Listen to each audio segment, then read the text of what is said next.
Welcome or welcome back, it's your curious European friend, and in today's video we're going to look into New Zealand's school system. What it's really like. Is it different from the European school system, or at least the Dutch school system? Because I'm from the Netherlands. Let's find out. Kia ora. In this video I will provide a brief overview of the New Zealand school system. We will look at the types of schools in New Zealand, the year level systems and how schools are divided up, assessment, the New Zealand curriculum, NCEA, what a New Zealand classroom looks like and feels like, discipline and homework. Firstly, there are 3 different types of schools in New Zealand. There are public or state schools, state integrated schools, which could include special character faith-based schools, and private schools. In New Zealand, the school year begins in late January and finishes in December. It begins in late January. Yeah, that's definitely different. Maybe also because I was going to say it's on the southern hemisphere. But you guys do have 4 seasons, right? But I guess they were reversed. Yeah. Yeah, anyways, the school year starts around August, September in the Netherlands, and then usually ends around July. Yeah. So that's definitely different. It is divided into 4 terms of about 10 weeks each, with 2 weeks of holidays between each term and 6 weeks of summer holidays in December and January. A child begins school when they are 5 years old. So that makes sense because summer is around that time for you guys. So it's just the school times have just been adjusted to accommodate that, I guess. And finish when they're about 18 years old. Wait, This what? process each term and 6 weeks of summer holidays in December and January. A child begins school when they are 5 years old and finish when they are about 18 years old. This process is divided up by year levels from year 0 to year 13. Primary school is from year 0 to 6. Intermediate school is from year 7 to 8. However, some schools are what we call a full primary from years 0 to 8. And high school is from years 9 to 13. Some schools are... Yeah, so for us it would be primary would be elementary school. We called it year 1 to 8, and then we would go to high school, and then it depends on what type of level of high school you do, because in the Netherlands we have different levels. So like the lowest level would be called, I guess in English, like basic.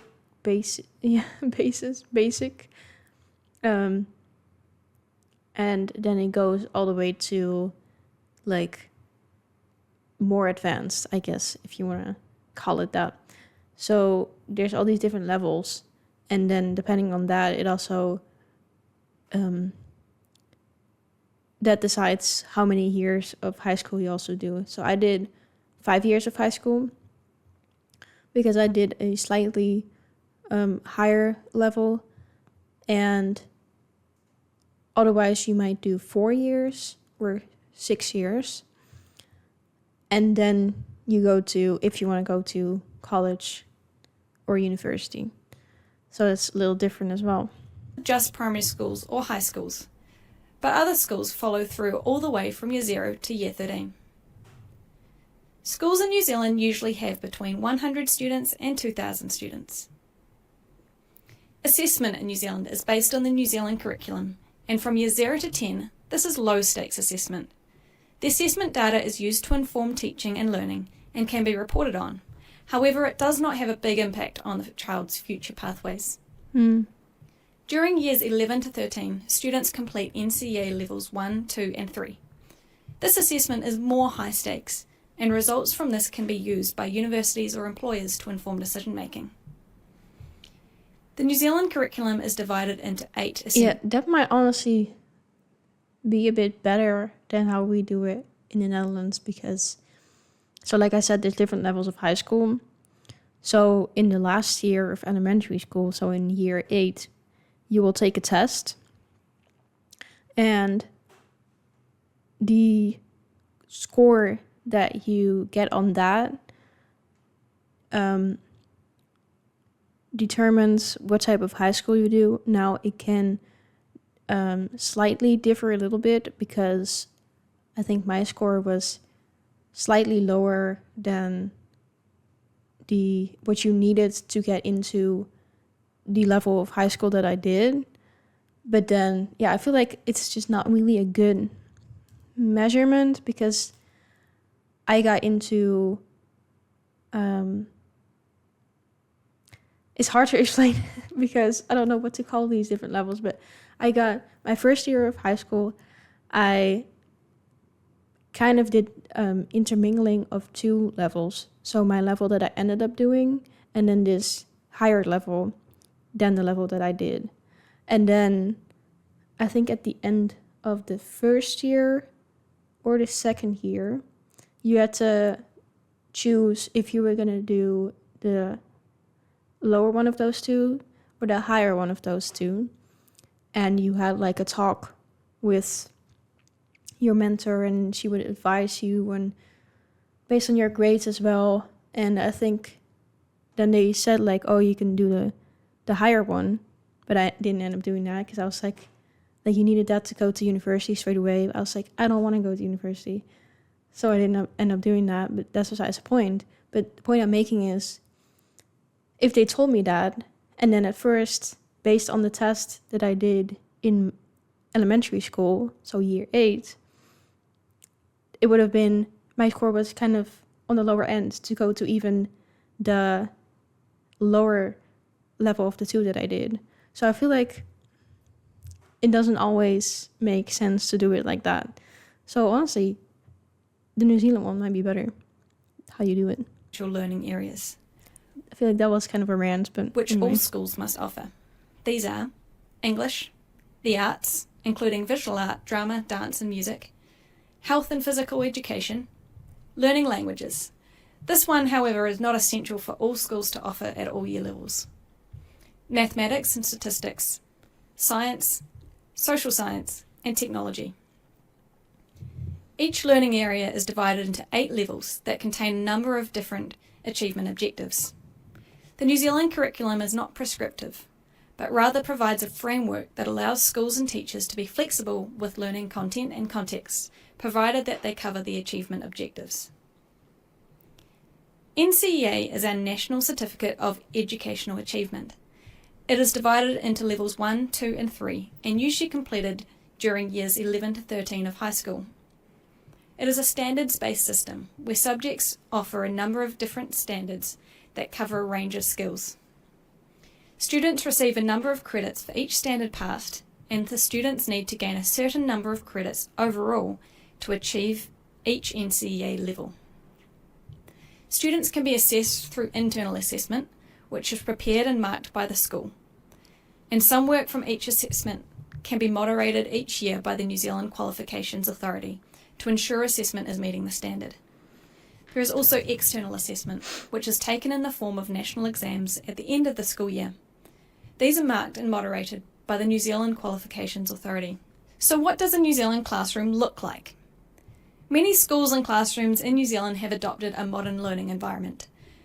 This is generally categorised by open and flexible spaces, breakout rooms, and various types of furniture. This is designed to allow for collaboration and group work, which is a big part of the New Zealand classroom. Most schools in New Zealand have a compulsory uniform that students wear every day. Use of digital devices. That's also different because we did not have that. Even though at some points throughout my school years, I was like, it would be kind of cute to have it. But then I hear from, or online from people who did have school uniforms that they didn't like it. But I feel like it would be kind of convenient. For learning are becoming more and more important in New Zealand schools. Some schools have school-owned devices for students to use, and other schools have bring-your-own device policies, where students are required to buy and bring their own device to school. The use of digital technologies for learning is becoming an increasingly important part of the New Zealand classroom. If you looked into a New Zealand classroom almost anywhere in the country, you would notice that it is very multicultural. This fact allows the New Zealand classroom to be a place of rich learning, as students from all cultures are encouraged to share and explore their personal values, cultures and heritages. Let's take a look now at what a New Zealand classroom feels like. Firstly, it should feel like a safe space for students to be in. This means that students should feel safe to take risks and make mistakes without fear of the teacher or other students putting them down. It also means that teachers are active encouragers of students and work to create a space where students can work together in groups to collaborate in their learning, where ideas are shared and respected. Most importantly, positive relationships should be the backbone of a New Zealand classroom. Whanaungatanga. Teachers actively get to know their students, their interests and passions, as well as their strengths and weaknesses.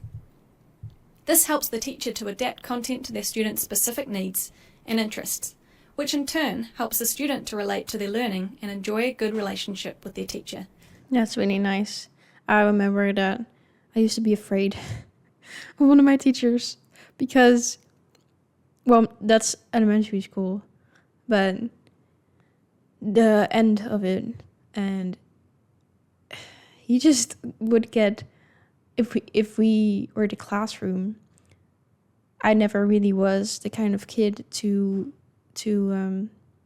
make any noise or problems or anything like that. So when they pressed him, he would get so mad that he would get red, and his, what do you call it, veins would pop up in his forehead, his face, his arms, and I'll be like, oh my god, what is happening? Like, what is he doing? And yeah, I don't know. I feel like having good teachers makes a lot of a difference, because I did have some good teachers that really inspired me, but then some other teachers, they just put you down. And I feel like to be a good teacher is to encourage and not break down a child. Like, that should be logical, that should be common sense, right? Because they know that the teacher really cares for them and wants the best for them. So what about discipline in a New Zealand classroom? Every classroom is different, and kids will always be kids. However, the process of dealing with misbehaviour is pretty similar across all schools. In the first place, teachers are taught to focus on the positives, to constantly be praising good behaviour rather than always focusing on negative behaviour. This provides encouragement for the students to continue in good behaviour patterns.